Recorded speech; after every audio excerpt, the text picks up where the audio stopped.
All right, what's up, guys? Welcome back to another episode of the Living the Dream podcast. Today on the show, we have Ian Williams, who is a speaker, business advisor, author, personal transformation expert, and the founder of Still Point Insight. Ian, how you doing?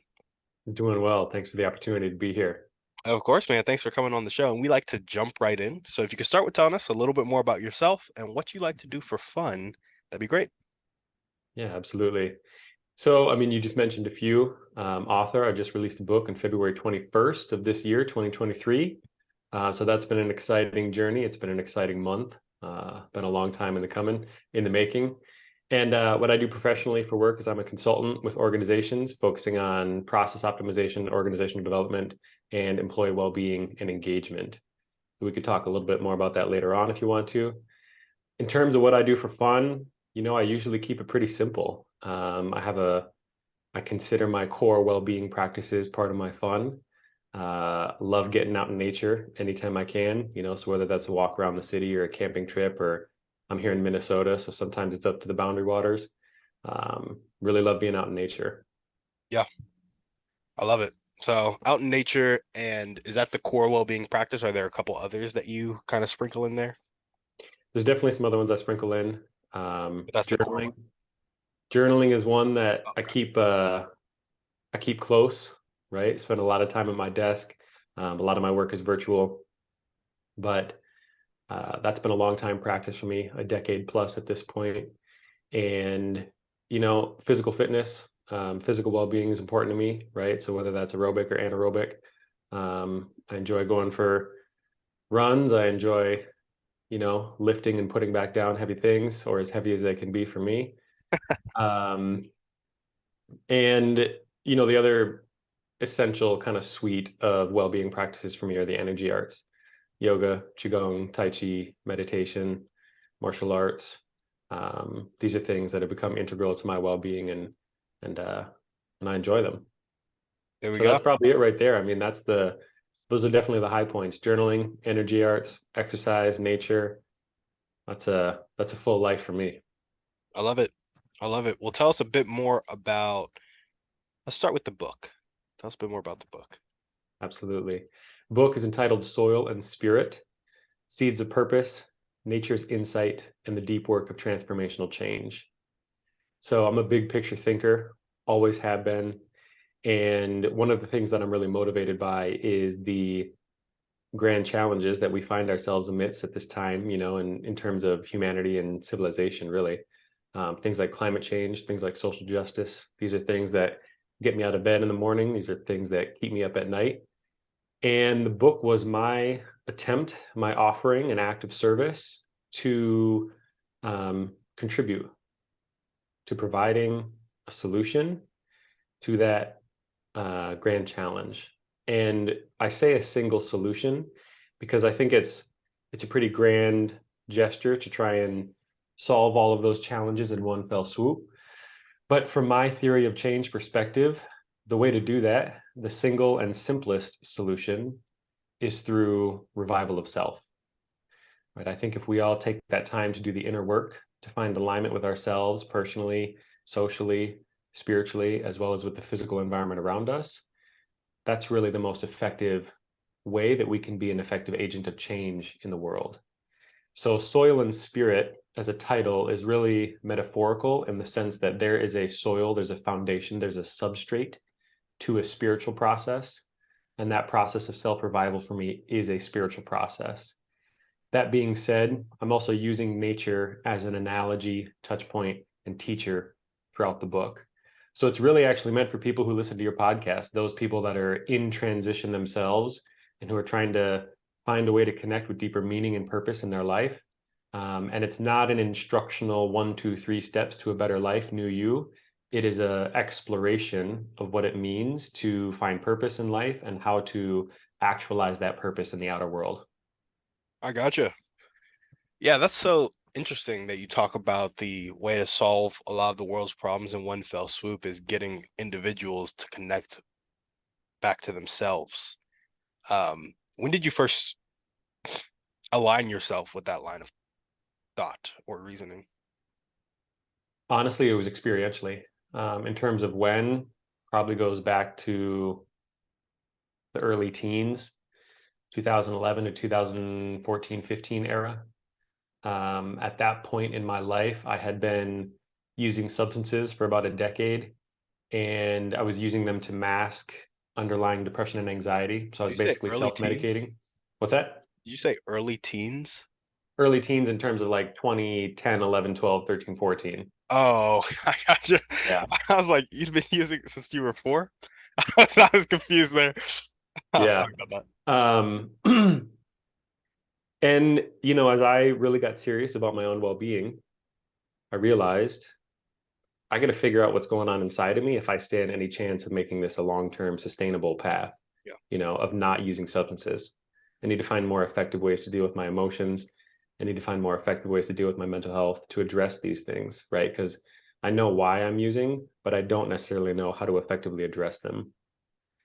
And at that point, I didn't necessarily know where to start, but I just knew that I needed to start, and I dove in. I mentioned journaling earlier. That was one of my first really core well-being practices, and I still use it to this day as a means of just getting things out of my head, out of my heart, out of my body, and onto paper. And once I do that, I feel like they become a little bit more tangible.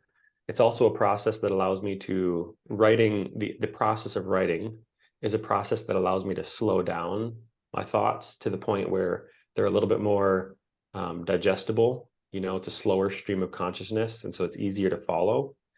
So as I started to dive into all of that stuff individually, internally, I started to realize that the world around me and my experiences of that world were changing in a good way, in a positive way.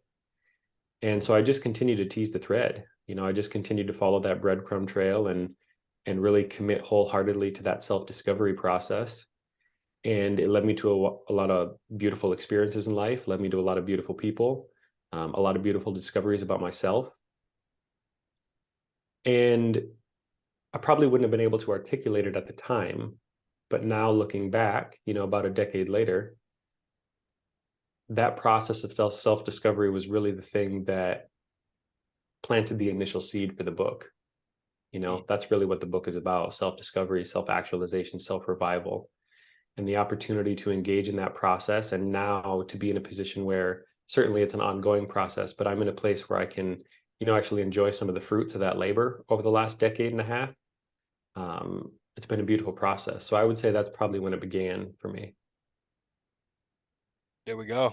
So it was really that experience. You got to know yourself. It solved a lot of problems for you in your life. And you're like, I'm assuming if other people went through this process, a lot of their individual problems would be solved. And then that would kind of solve a lot of our problems that we have as a unit. Collectively. Yeah, and perhaps I could have chose a better word rather than solve that problem. I think it's Yeah. a, I you know, think I it's chose that word actually. I well, put that in your we mouth. maybe we both did. We both we tend to, I think it's just part of human nature. We tend to be outcome oriented, right? I want to do this process to get the carrot at the end. Yep. And through my own self-discovery journey, I've realized that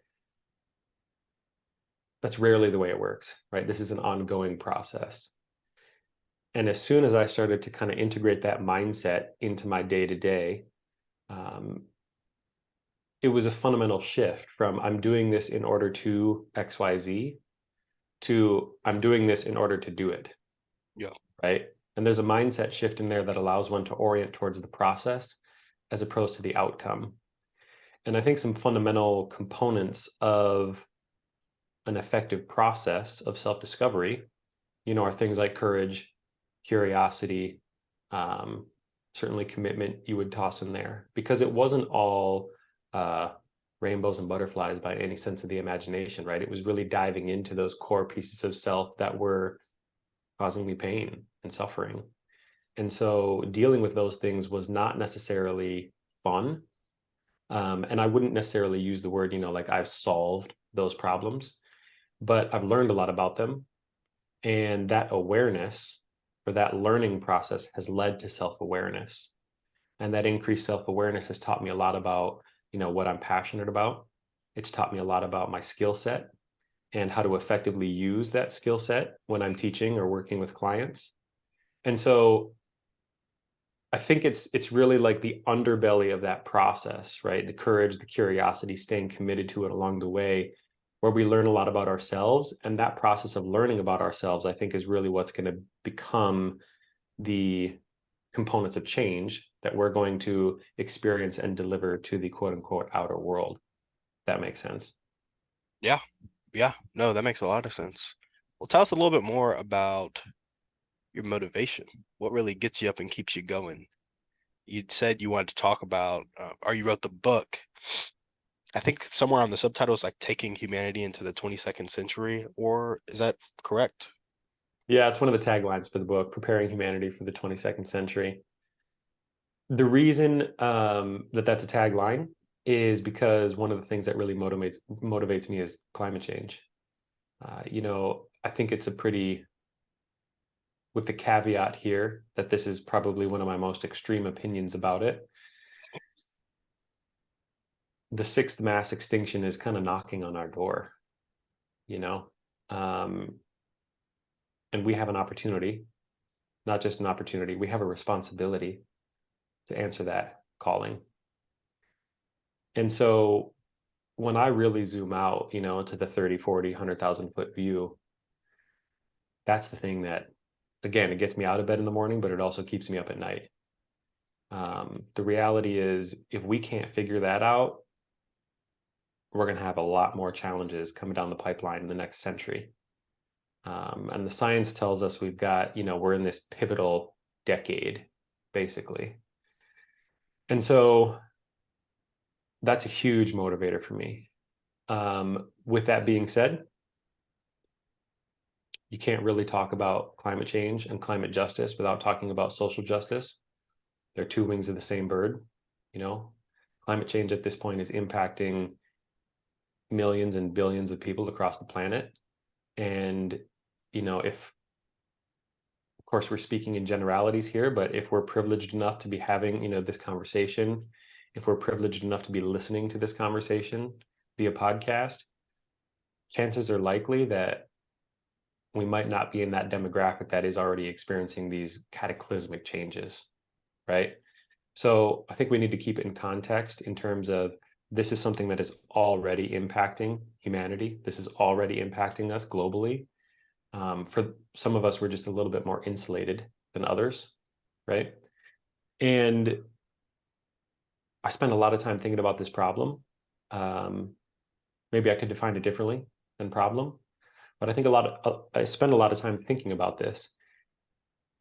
And it always brings me back to that notion of, in order to effectively address this, we need more individuals who are agents of change, right? Who are actively participating in a process to try and build solutions, build bridges, connect with other people, and to recognize that we have a lot of work to do as a civilization, as a species, and we have a responsibility to do that work because our decisions or lack thereof, our actions or lack thereof, are impacting the rest of the planet, right? Countless other species, biomes, environments, etc.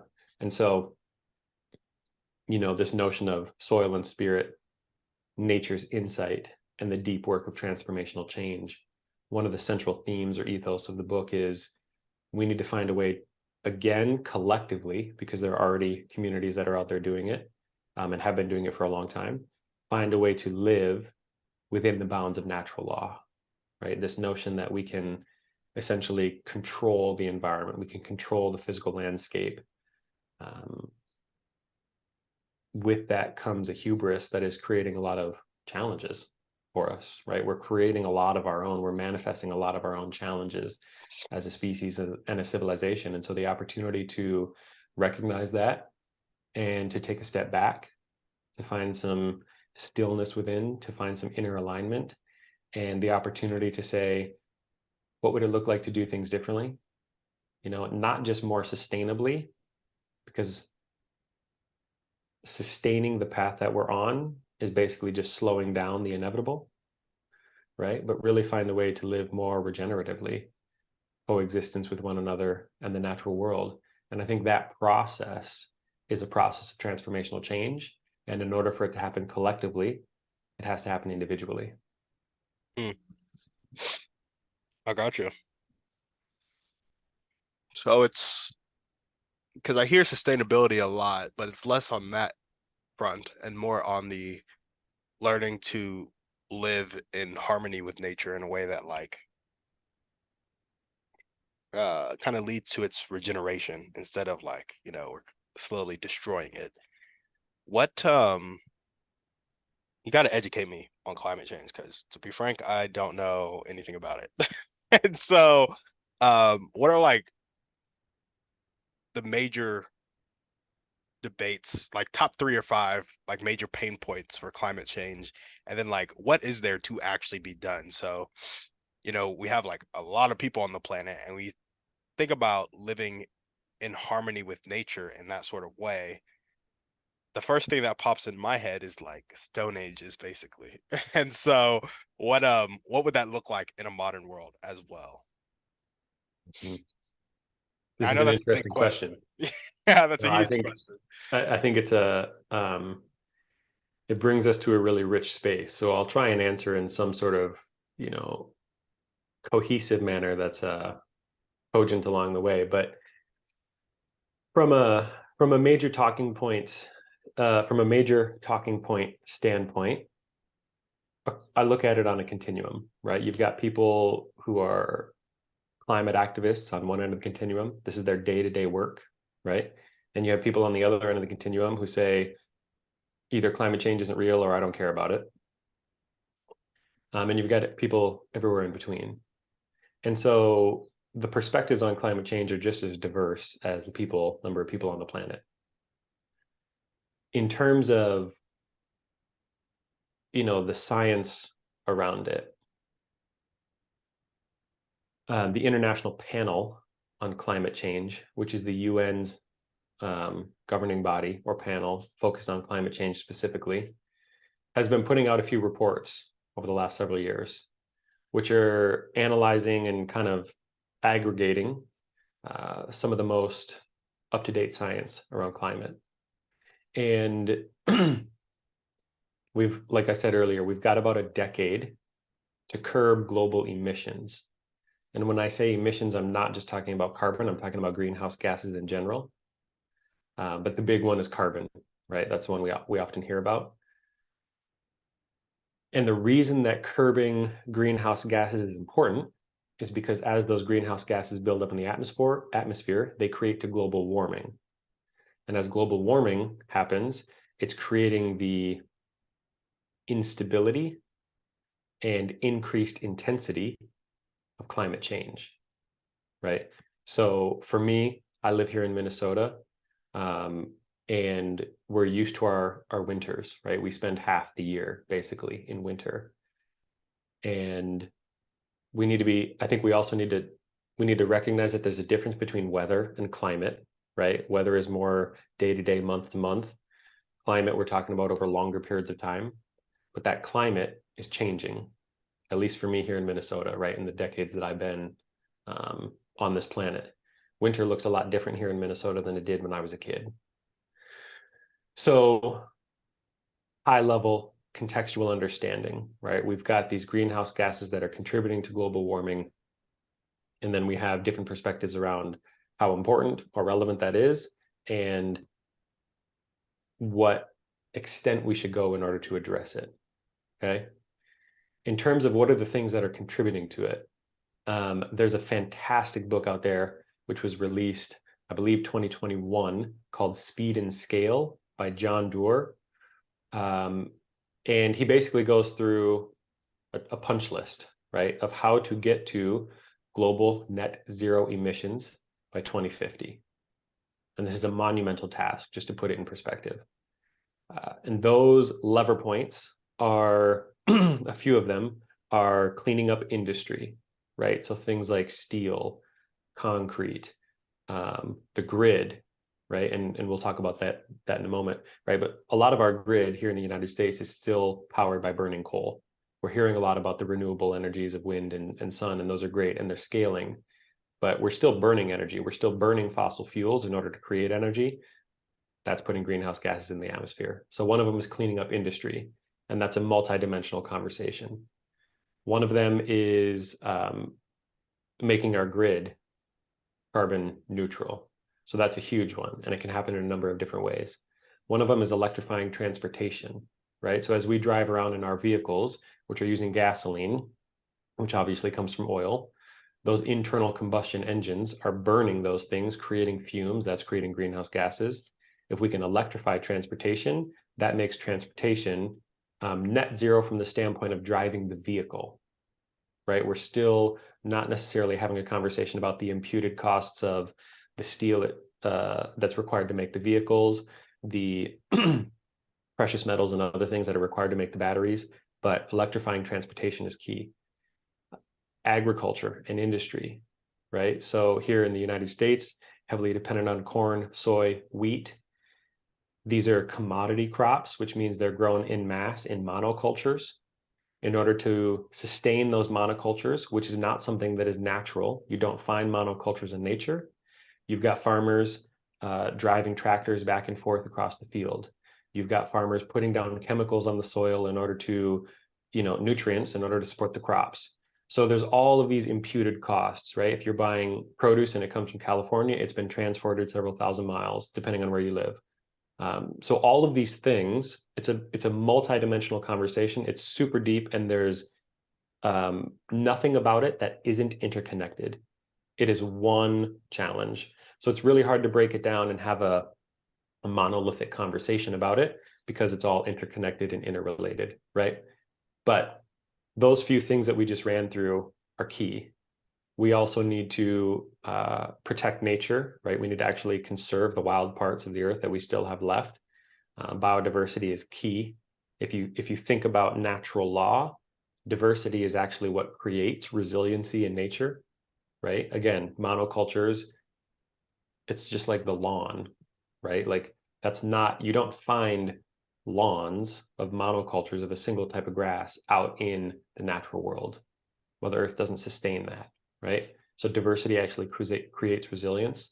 So I'm hoping that we're kind of coming down into this meso level, right? This middle tier of what can actually be done about it, because that's the question that you asked, or one of the questions that you asked in that little bouquet of questions. So we've got this high level overarching narrative of what is climate change, what's causing it. We drop down a level into what can we actually do about it and what's contributing to it. Fortunately, those things are often similar answers. And then we drop down into the micro level of the individual, the communities. You could even say nations, right? States or nations. Individuals, we exist within this system.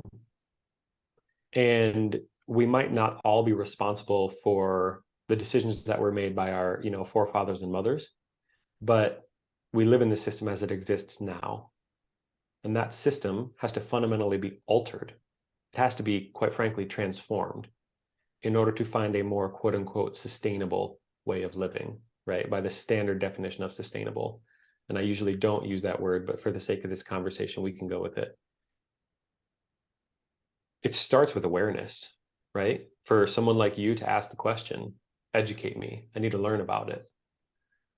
And that's key, because we all have learning to do.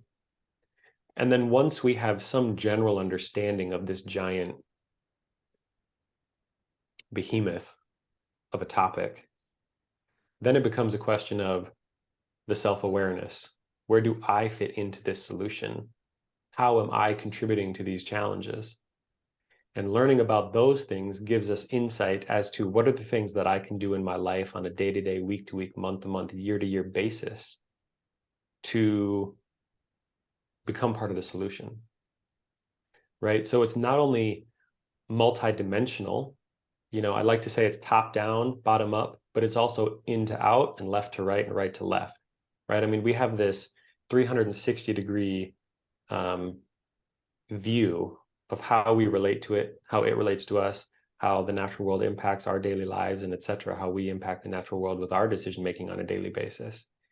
So it's a massive challenge. And I'm not suggesting that everybody has to get up and go be part of the climate fight, right? That's not necessarily what I'm suggesting.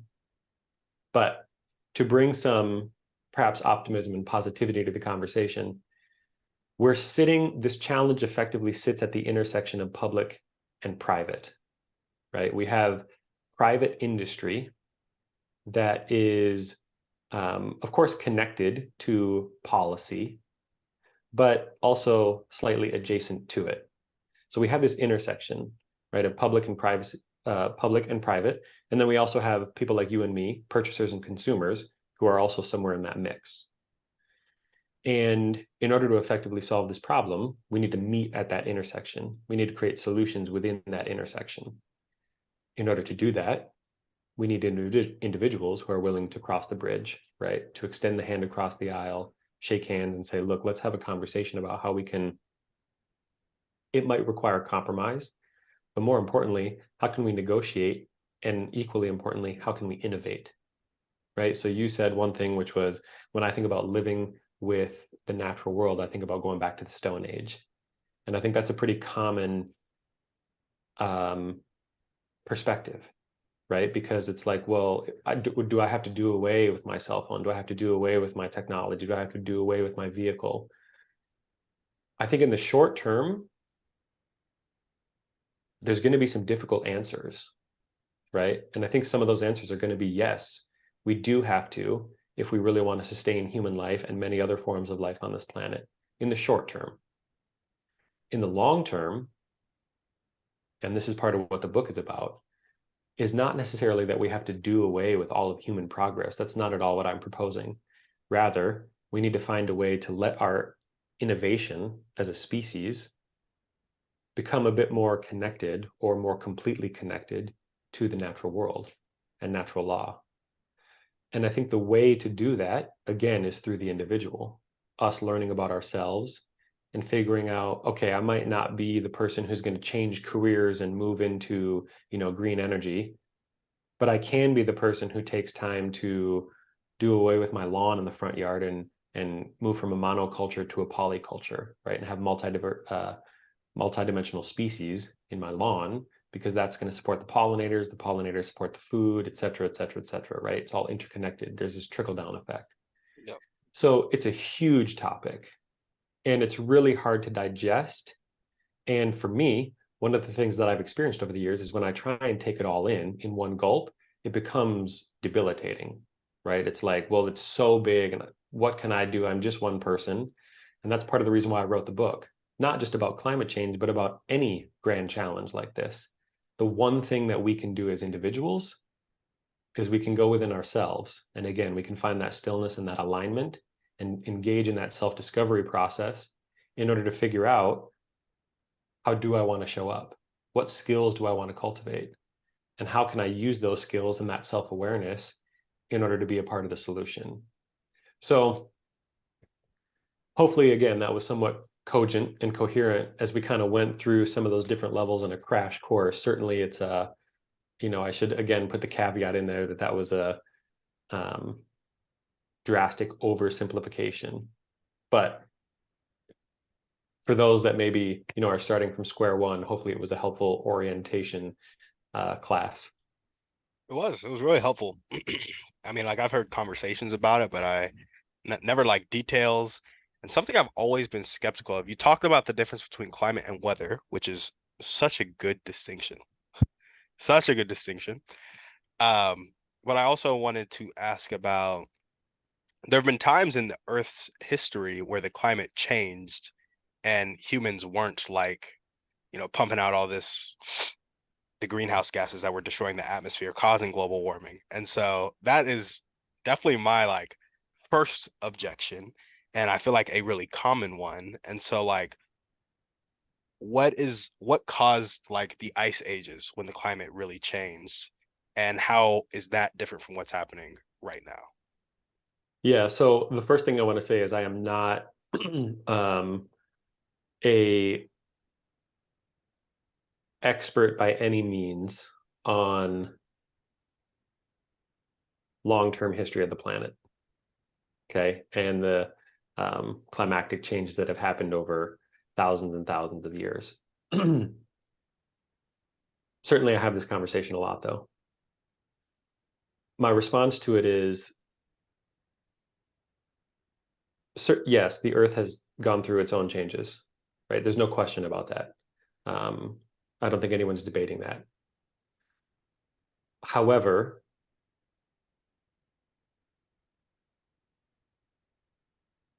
to our awareness, to my awareness, there has never been a time in history where a species on the planet has been causing those climactic changes. Mm, They've happened for some other reason, right? yeah. So if you go back to the last ice age, I don't know what the population was of the Homo sapien at that time, right? But effectively, we were hunters and gatherers, most likely, many of us. Probably not burning, fossil fuels and consuming quote unquote natural resources, which is another phrase that I'm not super fond of, right? Because it fundamentally defines the earth as a reservoir to deplete, right? The earth has these resources for our taking. That's a mindset shift. That's a different conversation. But that's my short answer to your point. Yeah. Absolutely, the earth has gone through changes, right? But have those changes been caused by a species living on the planet? And I think to the extent that my knowledge and awareness goes, the answer to that question is no. So it's not necessarily to suggest that. I think, again, it brings us back to this kind of multidimensional, interrelated nature of this conversation. It's not sophisticated enough to look at it as a black or white. Is it happening or is it not? Can we do anything or not? And I would say that that's the case with virtually anything in life, right? I mean, even if you're thinking about what you're going to have for lunch today, you know, you have more options than you think you do. It's simply a matter of taking time to move through that process in a more methodical way.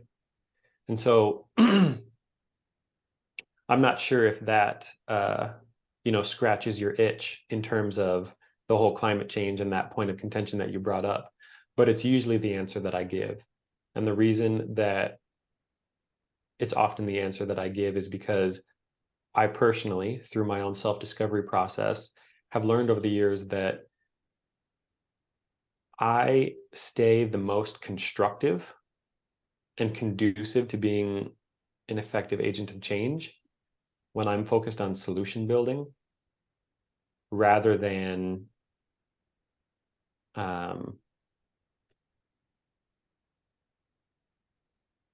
questioning with a overly skeptical nature. I also consider myself a skeptical person. I want to be clear about that. But I think it's easy, again, from a human nature standpoint. It's too easy to paint with too broad a brush. Yeah. And this goes with anything. We're just having it, we happen to be having it within the context of climate change right now. And that's, again, part of what the book is about, right? It's part of what my work with organizations is about. It's not a one-size-fits-all solution. The reality is any decision we make on the climate change front, according to natural laws, is going to have impacts across the globe, right? You're on the East Coast right now. Decisions that are made there are going to impact me in the Midwest, vice versa. And it might not happen immediately, in the snap of the fingers, but it happens over time, and we're all in this together collectively. So, and again, going back to this notion of diversity is what creates resilience in nature.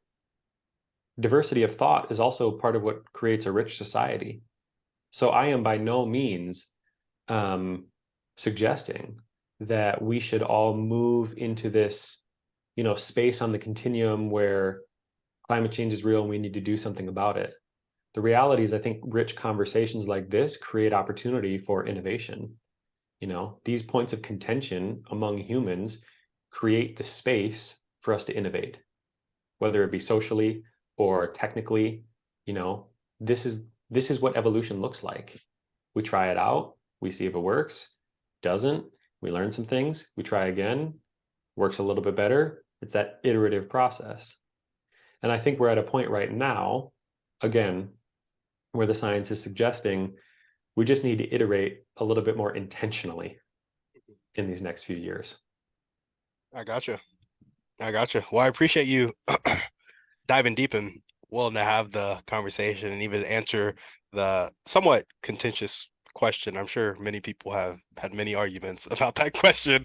So I appreciate you diving into it with such a helpful spirit, for sure. Appreciate the opportunity. Of course. Well, let's go ahead and jump into dreams and goals now. We've talked about the book. We talked a little bit about your work as a consultant and just some stuff you like doing.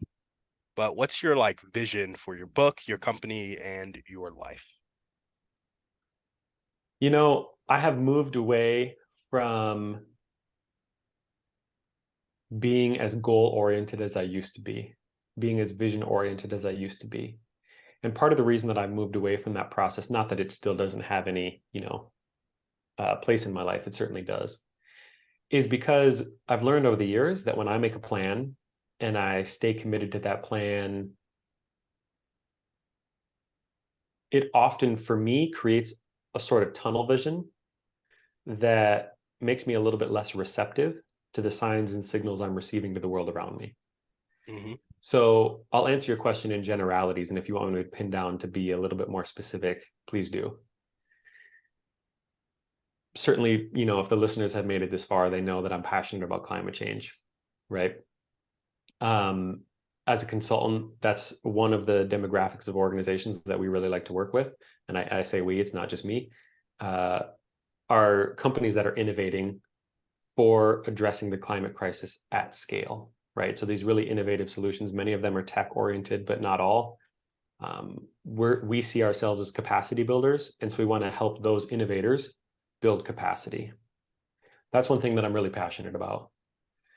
And so that work is ongoing, but it's also a direct parallel to the book and, what I would consider the other half of my life's work, quote unquote, is building capacity within individuals. And to kind of circle back to perhaps where we started this conversation, it's really challenging to have these conversations without, courage and the emotional vulnerability to be able to spend time in this space of discomfort and to be able to spend time in this space of the back and forth, because the solutions from a climate perspective, it might be easy to say, well, if we just do X, Y, and Z, we'll be good. But the reality is, in order to do X, Y, and Z, we're really having a conversation about behavior modification on the human level, not just individual, but also the collective. So these things are interrelated and we can't separate them. So that's the other half of my work, working with the organizations to help them build capacity in order to solve the challenges at scale through innovation, but also working with individuals to help people like you and me build capacity within themselves to be able to move into whatever space in life they're feeling called to go. And when the going gets tough, to see it through. And so that's really what the book is about. That's what my speaking is about. That's what, podcast opportunities like this are about. Is I'm hesitant to use the, kind of motivational, inspirational language, because I think that is often fleeting. The reality is when you roll up your sleeves and you get your hands in the dirt, you're getting dirt underneath your fingernails. And it takes longer to get that dirt out from underneath your fingernails than it does to plant a tree or whatever you were doing in the dirt. And that's part of the process. And so to continue on and to recognize that internal alignment is an ongoing iterative process and something that requires courage, requires curiosity, requires patience, is something that also really motivates me. So in turn, you asked me, what do I want to do with my life? That's really what I want to do. I want to help build capacity within individuals, communities, and organizations to effectively address some of the things that are contributing to the deterioration of our collective quality of life. So it's a big scope, and there's a lot of different ways that I think I can engage in that process. But ultimately, all of my work is oriented around that single target. I love it. When you say build capacity, can you elaborate on that a little bit for me? Mm-hmm. Absolutely. Build capacity in the sense of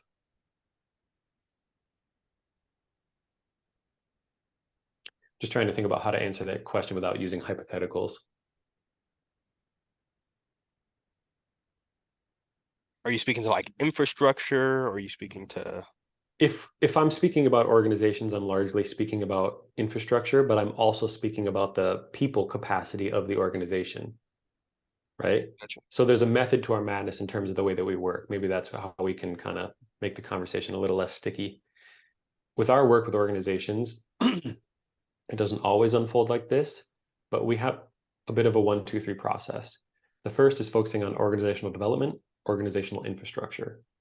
For those of us that have experience in the working world, many of us probably know what it's like to be in an organization that's not fully optimized, right? And so the redundant tasks or the outdated tasks or the friction with colleagues, et cetera, all contribute to, they're all little nicks on that organizational capacity, right? Because if those things were more fully optimized, that organization would have more capacity to have a greater impact. So phase one is just organizational development, infrastructure, process optimization work. Phase two is employee well-being and engagement. Once we dial in the business processes, now we can start focusing on the people. And we have more capacity and bandwidth. Maybe bandwidth is a better word in this context because you asked me about capacity. Bandwidth to talk about what employee well-being and engagement looks like. Because if we can build up the employees, the people of that organization, if we can improve their health across all domains of well-being, and we can also improve their workplace engagement, right? Their devotion to the job, their commitment to the job, their excitement about the job, their performance at the job. We're again building the capacity of the organization, the ability for that organization to have an even greater impact. And then step three, beyond employee well-being and engagement, is social and environmental impact.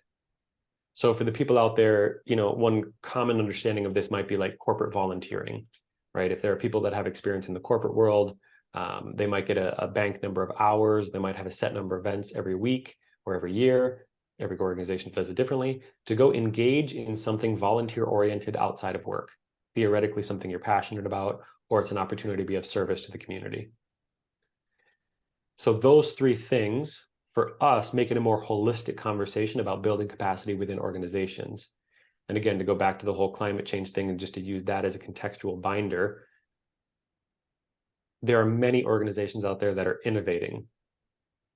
And we see ourselves as a support agent to help them innovate at a greater scale, right? To increase their impact, their level of impact, their reach of impact, their scope of impact.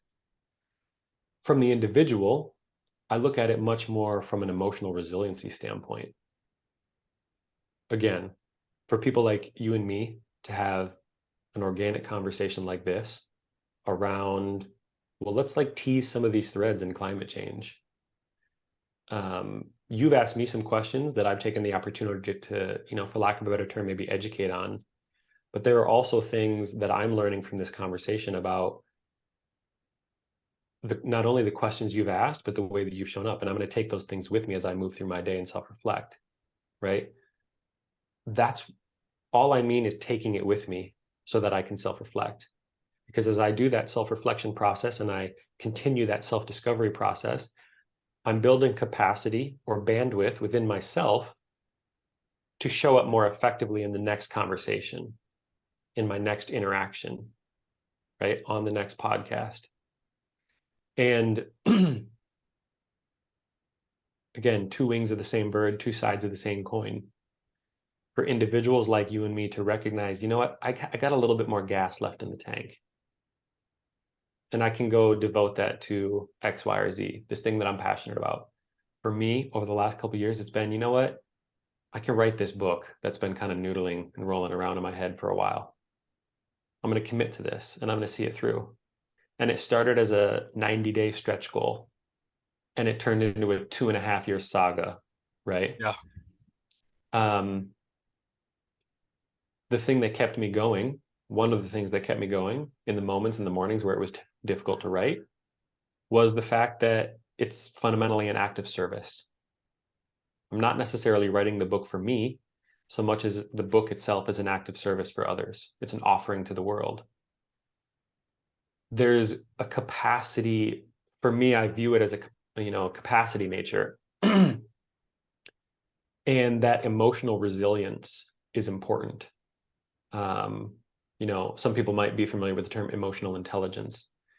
And I think resilience often has this connotation of, I'm going to bend, but I won't break. That's not necessarily how I define resilience. Resilience is more, the willingness to go with the flow and to get back up if we fall down, and to experience more intimately what that process is like internally. Because it's easy to go through our day and just also go through the motions. But it takes a lot of commitment and courage to go through our day and to make every moment as intentional as possible.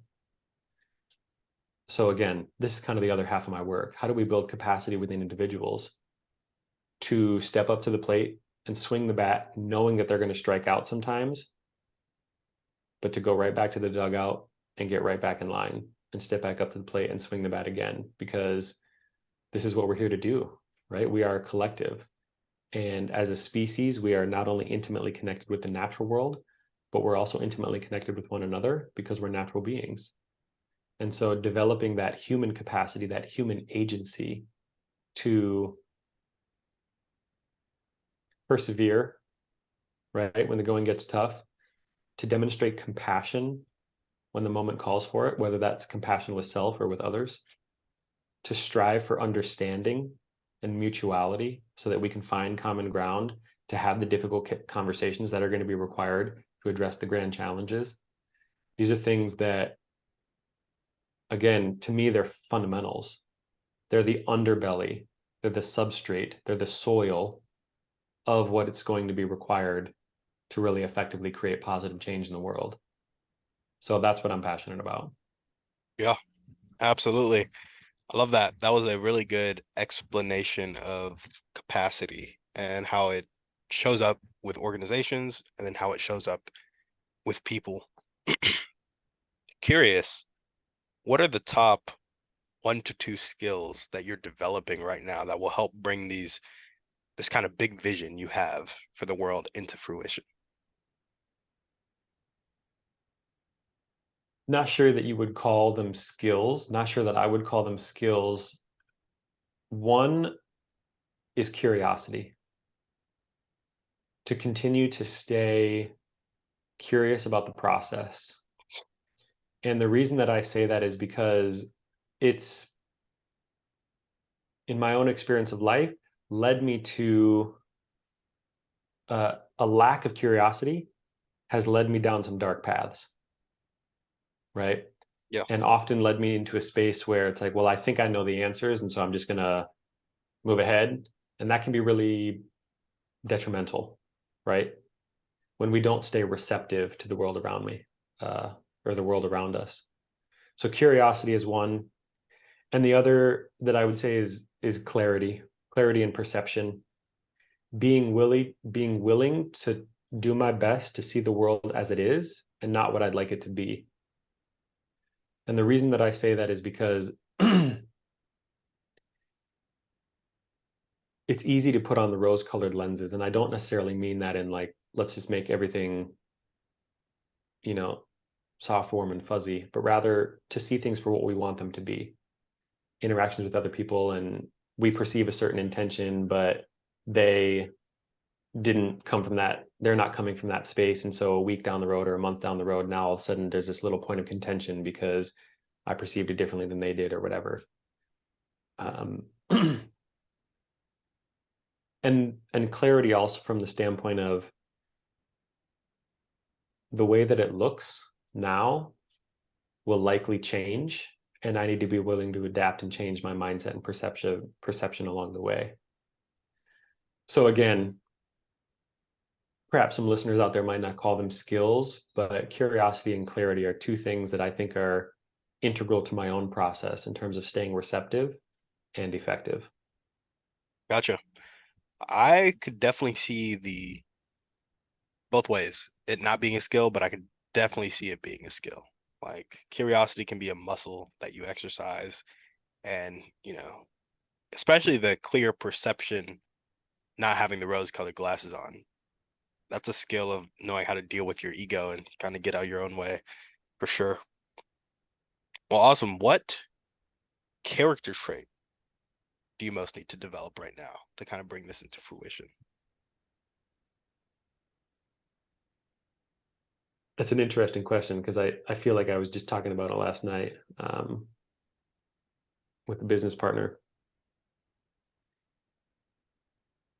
The last few years of my life, grad school, writing the book, some other big challenges and changes along the way, have required a lot of execution, logic mind.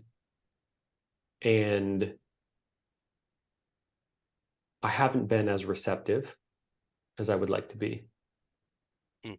And so one of the things that I'm trying to cultivate right now, maybe a different way to say it, is reconnect with, is receptivity and the willingness to go with the flow, to follow the breadcrumb trail through listening, as opposed to approach life through sheer force of will.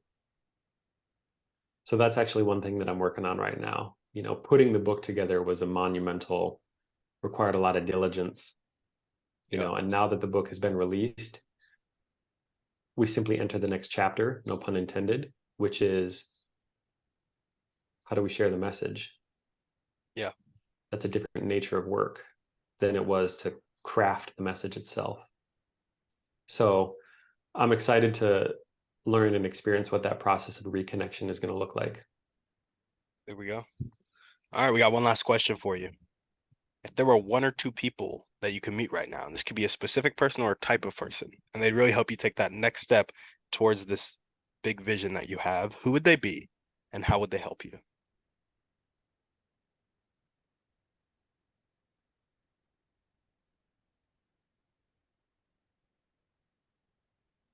Three types of people I'll say that come to mind. The first, I would say, is someone who is spiritually cultivated and aligned.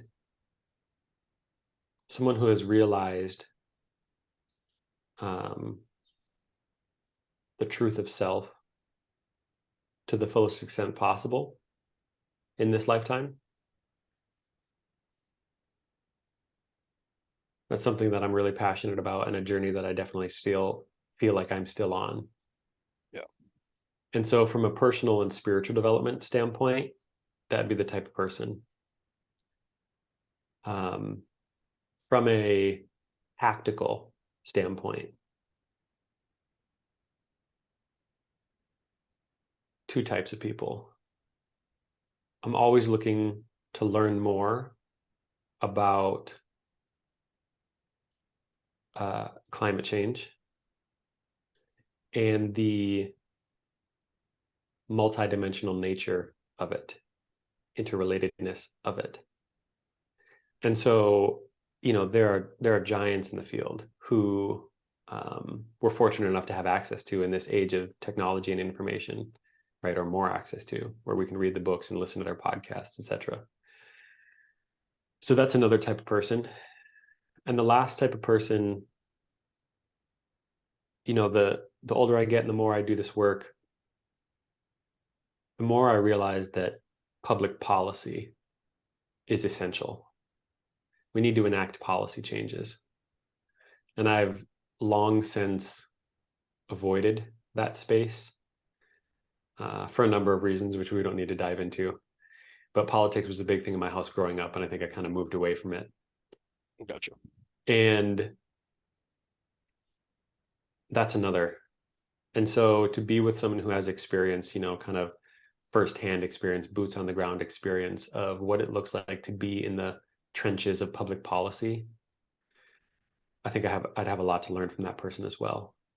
So those are three types of people. That being said,